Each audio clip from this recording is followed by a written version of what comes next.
back. Kendall Kaut, Sic'Em365.com. And Kendall, what have the last 24 hours been like for you? Pretty crazy time, Paul. You thought for a minute he was gone, then you thought he was staying, then maybe gone again. Then finally the news that our own Ashley Hodge breaks that he's staying. So wild times indeed for Baylor. What a unusual 24 hours. I think one of the craziest 24 I've covered since at least the national title game. What did you think was going to happen when what do you think would have been the reason if he would have left? I think it would have been if he thought this was definitively the best chance to win a national title and he felt like his full family was on board. I think that combination had to happen. I think maybe at the end he felt like there was a little bit better shot to win a title at Kentucky, but I don't think the family was fully on board. I think that probably meant a lot to him. I think if you combine, there's still a really good shot to win a national title at Baylor. It's not worth upsetting the second one. And I think maybe some of those factors about how crazy Kentucky's fans can be might have set in for him toward the end. What do you think this means going forward for Baylor's recruiting that he's been able to tell Louisville and Kentucky no in the span of 10 days? I think it'll definitely boost it for those two reasons, Paul. Certainly first is the one you mentioned. Kentucky will be up for a lot of recruits, whether Mark Pope is their next coach or Sean Miller or whoever they'll have to turn to, presuming Billy Donovan doesn't want the job.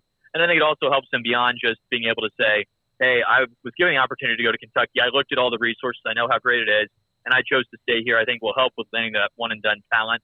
And on top of that, I would expect some NIL boost on top of the more recent NIL boost Baylor's already gotten from the Louisville overture. So I think there's going to be an NIL boost that will also help him. So I think this combination does help Drew going forward with recruiting.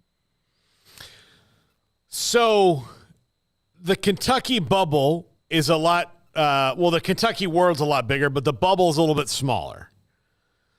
He is not a guy to me that would enjoy that. And also, Kentucky's a job to me you take if you're successful, you want to coach at least another 15, 20 years, which I don't think he does. So all this kind of adds up to they went and tried to get a guy who Mitch Barnhart really likes, but ultimately, may not even really, even though I think he'd do a good job there, it's not a fit, right? I didn't think it was a fit at all. Ashley and I did a podcast late last night that some folks might have had a chance to listen to.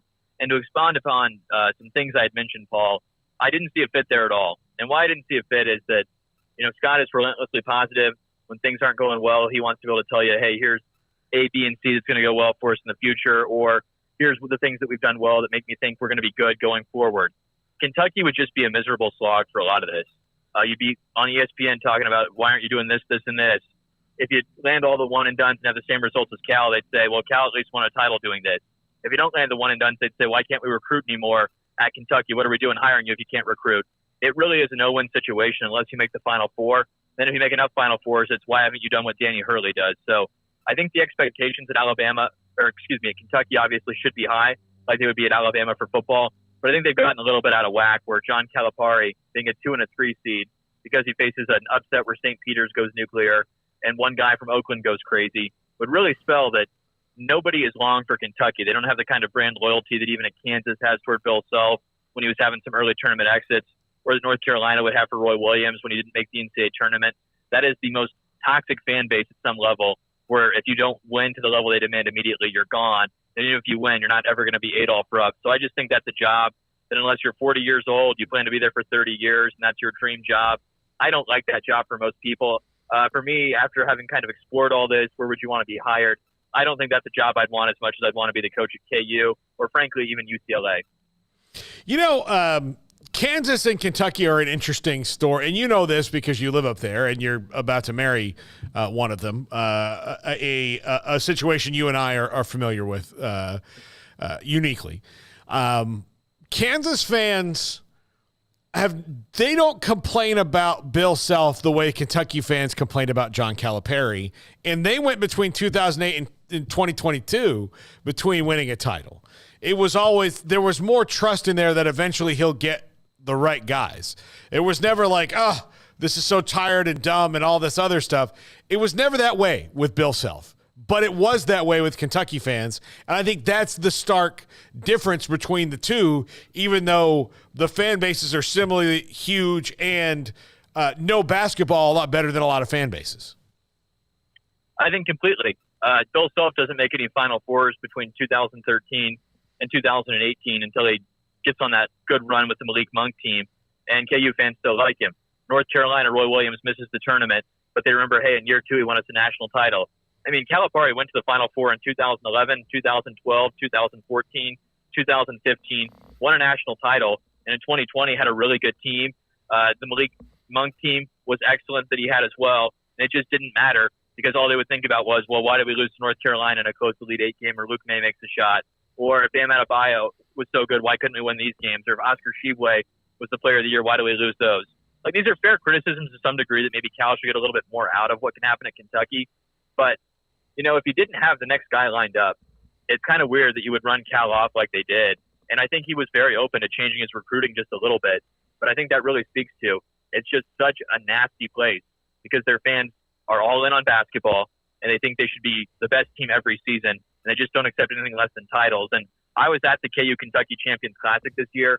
And look, with a fan base that big, there are going to be a lot of great fans as well. But I do think there are more crazy fans among Kentucky's fan base than you find from Carolina, KU, Duke, UCLA combined. Yeah, it is. It's a different kind of thing. All right, well, if you were Kentucky, where do you go? I've asked everybody this today. I think you make entreaties to Billy Donovan, and if he's willing to at least express interest, you hold off for it. And if that doesn't work, I think Mark Pope at BYU makes a lot of sense. Runs NBA offenses with the type of talent he'd get at Kentucky. That would work out well, and he's a pretty tough guy. Has experience in the NBA as well. Won a national title at Kentucky. And so it's not like Louisville just hiring Kenny Payne. You know he's had actual success as a head coach. So I think Mark Pope says yes. I don't think you want to get more than Mark Pope on your list, but I think you can wait for whether Billy Donovan wants the job. And if the Bulls get bounced in the play-in tournament, maybe he figures, I'll go to Kentucky for 4 or 5 years, try and win a title. And then if I don't like Kentucky, I'll just go back to the NBA after that. What do you think about Sean Miller? I don't like that hire for him, Paul. And the reason I'd say that is you just ran Cal out for not winning enough. Well, Sean Miller never reached the heights that Cal did at Arizona. He lost to 2 really good Wisconsin teams in the Elite Eight, but he had no Final Fours to Arizona. Doesn't make the tournament this year at Xavier. And you can say, well, the program took a turn from Chris Mack leaving to where it is now. But I don't know. I just don't think he's had that sustained success lately. And, you know, he seems like a nice enough guy, but you kind of got to wonder, he was really getting it done at Arizona when there were reports about was he paying players. DeAndre Ayton, the wiretap story from ESPN, whether that was true or not, who knows on that front. But some of the guys that Baylor was looking at sure seemed to be going there where there were reports about maybe some funky money stuff going on. And that's not me saying it was evil he paid players, but it's me saying his advantage may have been he was able to pay some guys back in the day. And when you don't have that advantage anymore, I don't know if you win. And he also is always so stressed out. I mean, he's famous for sweating through his shirts. I don't know that he has the demeanor to survive at Kentucky. So I wouldn't like that hire for them. And I think Mark Pope has proven himself in a much tougher place in BYU than Sean Miller proved himself vis-a-vis Arizona. So I don't think that would be a good hire for him, but I think that is one of the names you got to look at. But I think Pope would be clearly a better choice for them than Miller. Kendall, how'd the meeting go today? Did you get everything? Did you win?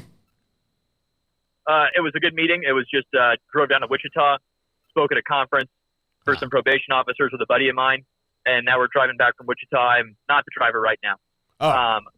But it was a good conference for us. Pretty funny that I think I had like 95 text messages when I finally pulled over for gas because the news broke from the national folks that Ashley had already broken that Drew was staying. And so I was getting texts from people that I rarely text with saying, oh, thank God he's staying. Yeah, we didn't want him to go to Kentucky. That's great. So wild day of texts coming in. Yeah. By the way, I was on the phone with Ashley when the story went out, and he didn't know if it was like ready yet. Like he was still like, oh, I got to make sure that like it's like, let me check my phone. I've been talking to you and make sure that we can. If not, we might have jumped the gun here. But no, it was us and then like, you know, everyone else. So absolutely. Well, Kendall, have a safe trip back, and we'll talk to you again soon, buddy. Always a pleasure, Paul. All right.